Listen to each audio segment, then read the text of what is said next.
సుమన్ టీవీలో మీ personal and business promotions కోసం కింది నెంబర్కి కాంటాక్ట్ చేయండి. నాన్నతో తలగొరెట్టుకున్నాడు కొడుకు తలగొరేటాలి నాన్న ఎట్టేటి తలగొరు 600 మంది కుర్రోళ్ళు ఎవరో రారు కదండి ఒక మనిషి కోసం. అసలు హాస్పిటల్ దగ్గరికి 200 మంది వచ్చారు. అలాగే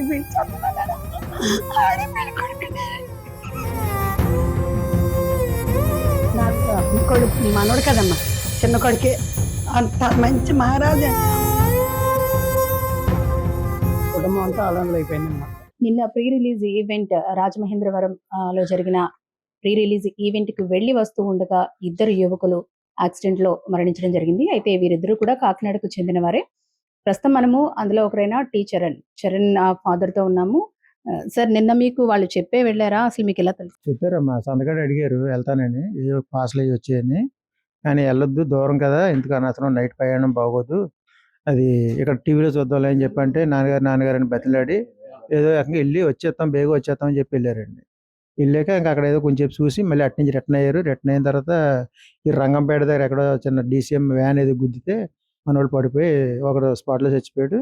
ఇంకొకడమ్మ మావాడు అది ఏదో హాస్పిటల్, మెడికవర్ హాస్పిటల్ తీసుకొచ్చిన తర్వాత 1 గంట 2 గంటలు ఉండి ఆయన చచ్చిపోయారండి. అంతే అండి. మాకు వచ్చి 9:30కో 10కో వచ్చింది మాకు ఫోన్.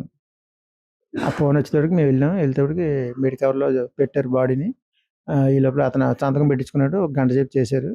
తర్వాత ఇంకా లాభం లేదని చెప్పేసి చచ్చిపోయాడని చెప్పారు. ప్రజెంట్ చదువుకున్నాడండి, చదువు అయిపోయింది, ఉద్యోగ వేటలో ఉన్నాడండి. అదేదో ఇక్కడ ఏదో ట్రైనింగ్ అవుతున్నాడు. ఒక 10 రోజుల్లో హైదరాబాద్ వెళ్ళి ఏదో చేసుకుందాం అని చెప్పి ప్రిపేర్ అవుతున్నాడు. ఈ లోపల మనకి జరిగిందండి అది.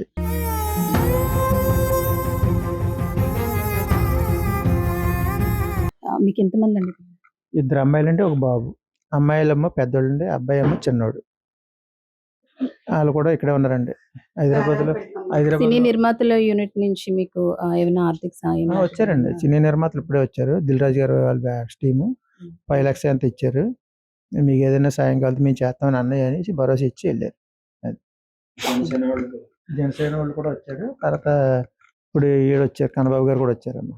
అది అంటే ఎవరు ఎంత ఇచ్చినా ఏం చేసినా మీ కొడుకునైతే తిరిగి తీసుకురాలేరు. అంటే ఇంట్లో ఎలా ఉండేవాడండి తను? చాలా ఫ్రీ అండి, చాలా ఫ్రీ అండి. నా కొడుకు గొప్ప నేను చెప్పడు కదండి. నేను వచ్చిన జనం చూస్తే మీకు మతిపోద్ది. 600 మంది కుర్రోళ్ళు ఎవరో రారు కదండి ఒక మనిషి కోసం. అసలు హాస్పిటల్ దగ్గరికి 200 మంది వచ్చారు. అంతకంటే మనం చెప్పుకోవడానికి ఏమీ లేదు. ఇప్పుడు కూడా ఇంకా పొరుగురు నుంచి బయలుదేరారు కుర్రోళ్ళు వస్తున్నారు. అదండి. మనతో పాటు ప్రస్తుతం చాలా మంచాడమ్మా నా మనడు. నాకు ఇలాగ వెళ్తాడని తెలీదమ్మా. అమ్మమ్మ చిన్నప్పటి నుంచి నా చేతుల మీద పెంచాను. ఇంత కూరట్టుకొచ్చానమ్మా, 1 గంటకి కూరట్టుకొచ్చి తెచ్చాను. వెళ్ళరా చిన్న అంటే మళ్ళీ వస్తానన్నాడు. మళ్ళీ అది వర్క్ నేర్చుకుంటాడు కదా, వెళ్ళిపోయాడు అనుకున్నాను. కానీ ఇలాగ వెళ్తాడని అనుకోలేదు. ఇలా అయ్యి బాబాయ్, నాకు కొడుకు మనోడు కదమ్మా, చిన్న కొడుకే అంత మంచి మహారాజా. ఒక చెడు అలవాట్ల ఏమి లేవు. మొత్తం నవ్వుతా ఇంట్లోనే ఉంటాడు. బయటికి తిరుగుతాం, చెడుగా తిరుగుతాం, అలవాట్లే అమ్మా. నిన్న కన్నులు పోయకుండా నీళ్ళు వెళ్ళిపోయా. అలాగే పెళ్లి చేస్తున్నాడు ఆడే పెళ్లి కొడుకునే.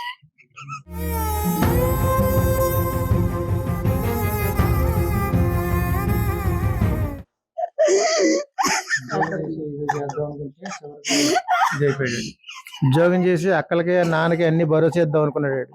కానీ నాన్నతో తలగొరెట్టుకున్నాడు. కొడుకు తలగొరేటాలి నాన్న ఎట్టేటి తలగొరు.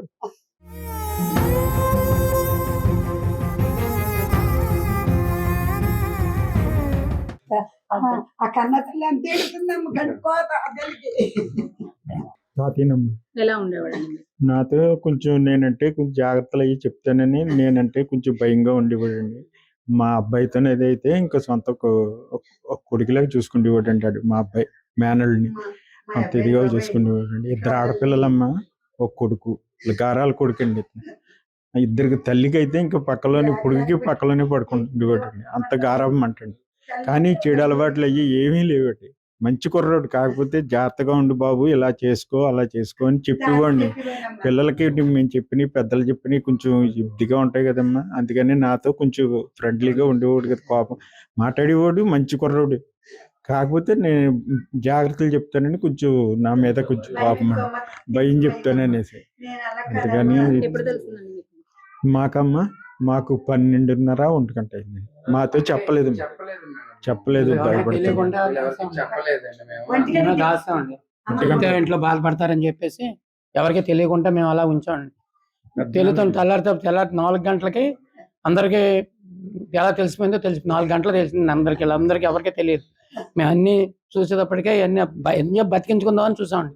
బతికించుకొని చూసుకుంటే ఎంత ట్రై చేసిన డాక్టర్లు కూడా బాగానే ట్రై చేశారు, చేశారు కానీ అవ్వలేదండి. కానీ వీళ్ళకి అనాథలు అయిపోయారండి, మొత్తం కుటుంబం అంతా అనాథలు అయిపోయిందండి మొత్తం. ఆడి గురించి ఆశపడి ఎంతో ఆశలు పెట్టుకుని ఉన్నారండి. అబ్బాయిని చదివించి 2 పిల్లల్ని చదివించారు. ఇప్పుడు వచ్చి వాళ్ళకి రూపాయి వచ్చి ఆదాయం లేదండి. ఇప్పటి నుంచి ఏదైనా వస్తుందని అనుకునేటప్పటికి ఇలా జరిగిందండి. వాళ్ళ నిజంగా వాళ్ళ కష్టం మీరు నమ్మరు, రోజుకి 500 కూడా సంపాదించుకున్నంత ఇది కూడా లేదండి. అందుకే ఇలా మీరందరూ ఈ టీవీ ద్వారా స్పందించి వాళ్ళకి న్యాయం చేస్తారని మేము అందరికి చేసుకుంటున్నాం అన్నమాట.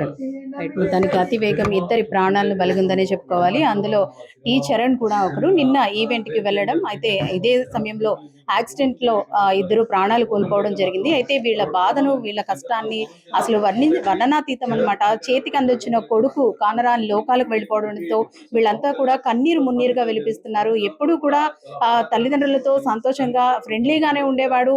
అసలు ఇలాంటి ఘటన జరుగుతుందని ఊహించలేదు. నిన్న మాకు చెప్పే వెళ్ళాడు, కానీ ఇంతటి ఘటన జరుగుతుందని మళ్ళీ తిరిగి చూడలేని స్థితిలో మాకు కనిపిస్తాడని వీళ్ళు అసలు నమ్మలేకపోతున్నారు. అయితే ప్రస్తుతం అయితే నిర్మాతల మండలి నుంచి కూడా వాళ్ళకి ఆర్థిక సాయం అందినప్పటికీ, ఎవరు ఎంత ఆర్థిక సాయం చేసినప్పటికీ కన్న కొడుకు చేతికి అందించి రేపన్న రోజు తమకు ఆసరాగా నిలబడతాడనుకున్న కొడుకు కానరాని రోగాలకు వెళ్ళిపోవడంతో ఎందరూ కూడా వాళ్ళని ఓదార్చే స్థితిలో అయితే ప్రస్తుతం పేరెంట్స్ లేని పరిస్థితి. అయితే అతివేగమో మరేం కారణమో కానీ మొత్తానికి యాక్సిడెంట్ రూపంలో ఇద్దరు వ్యక్తుల్ని నిండు జీవితాలని బలిగొందనే చెప్పుకోవాలి. కెమెరా పర్సన్ భాస్కర్ తో అనుశ్రీ, సుమన్ టీవీ, కాకినాడ.